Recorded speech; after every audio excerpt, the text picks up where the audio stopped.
What's up, everybody? My name's Troy, and I am one of the directors here at Deadline Marketing. Today, we're taking a look at my camera rig, which is on the Panasonic S1H over here. This is a big chungus of a boy compared to my Panasonic GH5 that I used to have a rig on. But yeah, these are my main attachments that I use to make my life a little easier. So I'm just gonna go through it and show you guys what I got. So the main workhorse here is obviously the S1H cage from SmallRig. I've got some Peak Designs things on here for when I need to take some photos, but yeah, I'll just go ahead and put this on. Right now I have my 24-70 Sigma on there. Oh, just get rid of that, we don't need that anyway. Throw this on. It's very simple. You just gotta make sure it's kind of lined up, and then there is one screw at the bottom, which you can use a screwdriver for, or you can use this very handy tool that SmallRig includes, which is a little magnetized flathead. So that helps for anything on set, actually. Torque it down. Already, this camera looks a lot bigger with just the cage on it. And I've got my Tiffin Black Pro Mist on here, which is a great filter, by the way. It makes things look a little soft and vintagey. Very subtle, but it makes a world of a difference. I'm actually gonna take it off, and that's because I have my matte box here. This little SmallRig matte box mini, it's got some carbon fiber on it. It's very lightweight, it's very small, but it does a lot to protect the front of your lens for the most part. You can throw some big square filters in there, but I just choose to use circular filters because this matte box is one of the only ones on the market that actually allows you to include circular filters on the front. So I'll show you how it does that. It comes with adapter rings. So this is an 82 to 95 millimeter adapter ring, which allows you to use the filters with this matte box. So it's very easy to install. You just throw it on the front of your lens.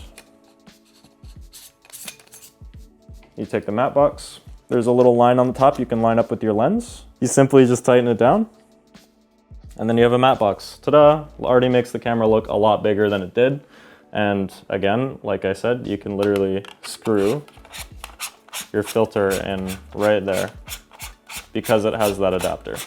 And this also acts as a very nice lens cap. So whenever you're not shooting, you don't have to deal with the stupid little lens caps that fall off. You just put this over it and you're pretty much dust free. The main part of this rig is this guy. I recently upgraded from aluminum rails to these carbon fiber SmallRig rails.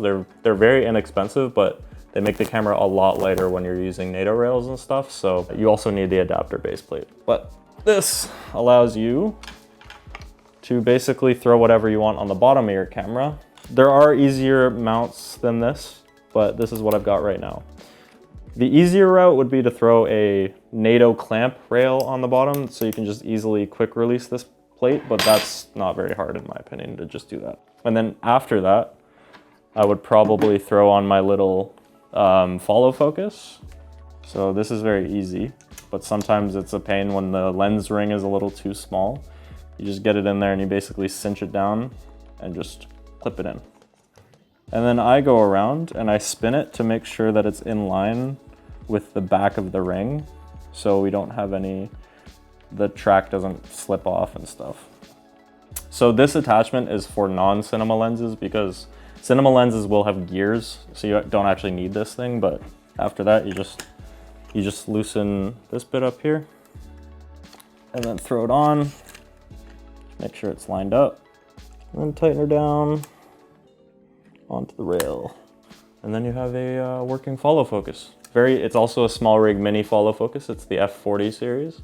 It's very small, very compact, but it's very useful when you pretty much exclusively use manual focus, which I do, because I use cameras like the S1H, which don't have very good autofocus. So far it's looking pretty juicy, pretty chonky already, but I also have other attachments, such as my top handle, which is on an ARRI mount, I believe it's called. So it's got 2 pins that stop it from rotating and a big 3/8 mount. The nice thing about the SmallRig cage is it's got these big mounts here that have the ARRI pin mounts.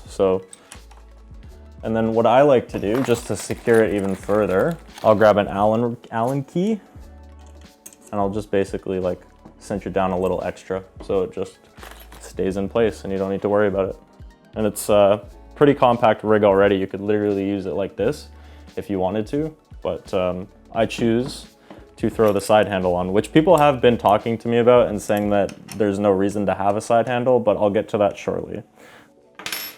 The reason I like it here is because there's a little button back here that most cameras do not have. This red button back here, it's a record button.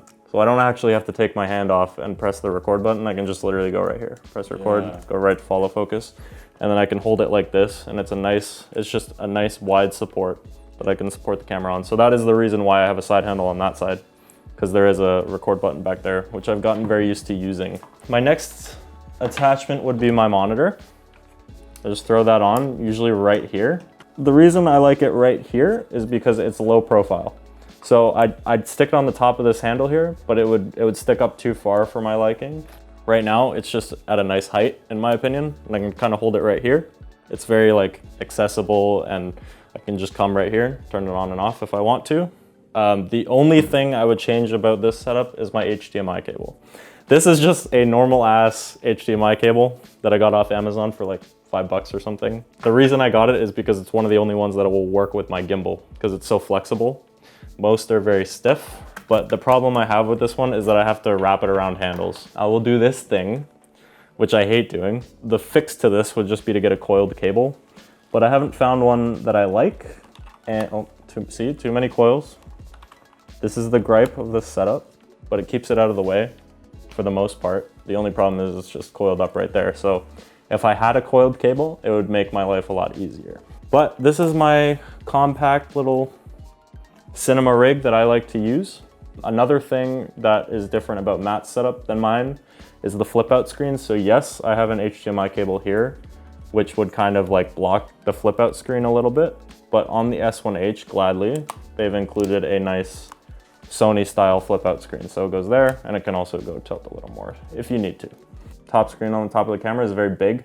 You can put a lot of information on it, so it can show your recording times, it can show your battery life, it can show your audio levels. So when I have the camera down here and I don't necessarily have the information on my monitor, I can just look right there and I know exactly where everything is. I know where it's at. So for how much is on it right now, it's actually quite light because of the carbon fiber rails. These surprisingly take off a lot of weight, but yeah, everything is small rig except for the monitor at this point. Literally everything down to the rails, the base plate, the follow focus, the matte box, everything. I choose these attachments because they work best for me. And of course, the only thing I'd add onto this camera is a V-mount battery on the back and also maybe like a shoulder rig. But those are the last two things I'd need. And personally, I'd like to get some Cineglass to make it even better of a cinema camera. But yeah, the thing I like about this top handle as well is it has so many cold shoe mounts. So if I have any audio recording equipment, I can just throw it on anywhere. So it's pretty nice. There's one here, one back here, and then also a vertical one all the way at the back, which is super nice for attaching anything at all. And there's tons of screw holes. You can literally put anything on this camera. So this setup is extremely ideal for me. It might not work for you, but the big difference is just the side handle thing for most people. And it works for me because I'm left-handed to control the follow focus, but haven't found a better setup than this for what I do. Love it. But yeah, very usable, very simple, but it also looks quite professional in my opinion. So if you bring this to any client shoots, you're definitely gonna have a good first impression. The only thing that you could do to make it look a little bigger is put a V-mount battery on the back, and that also helps with recording times, of course. You'd have unlimited battery, basically. But yeah, this is my little mini rig.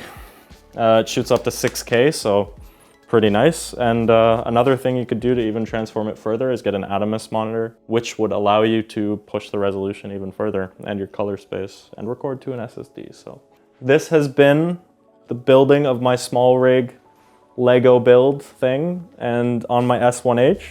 I hope you guys enjoyed, and please subscribe, like, and comment, and definitely take a look at our channel because there's going to be tons of content coming in the future, the very near future, first off, and also there's content on there already. So go check it out, and I hope you have a good day.